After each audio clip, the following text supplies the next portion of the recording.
Target Nana. Alagaan mo na Nana mo Franco. Gusto ko lang naman maglaro pero ang ipal ng mga kalaban target lock talaga nila ako. No passive na. Grabe tong Amon na tahinabol talaga ako porket wala ako passive. Tapos di pa talaga nakontento si Amon, anabangan na naman ako at napatay ulit ako tapos nagchat si Fanny nang. Iyak. Buti na lang at to the rescue mga kakampi ko, TP ka ngayon sa amin. Tower hog well daw. Aba at nakikisali na din si Chu. Halika dito Amon, di pa ako nakakaganti sayo. TP ka ngayon sa amin, kuhang-kuha mo gigil ko. Dito ay pumasok pa talaga si Chupanot para paghiganti si Amon. Dalawa na sila ngayon na tinulungan namin umuwi ng base nang hindi gumagamit ng recall.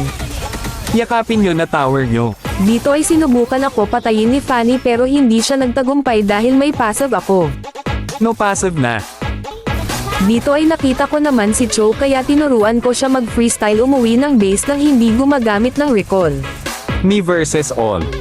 Dito ay naamoy ko na pupuntahan nila buff namin kaya pamwesto na kami agad, kaso wala akong passive, umasa tuloy si Fanny na mapapatay niya ko. TP ka ulit, ramdam ko nagigil mo sakin. Ano na Amon, di ba kanina hinahabol mo ko, ngayon ano pakiramdam ng tina target lock? Dito nakita namin si Cho Papi na iyakin kaya lalo pa namin papaiyakin. Abang lang alam, ganyan talaga pagtakot. O eto isa pa, damahin mo galit ni Molina. Ngayon damahin nyo TP namin habang tinatapos namin base nyo. Lesson learned, wag nyo inisin si Nana pag may Franco na kasama.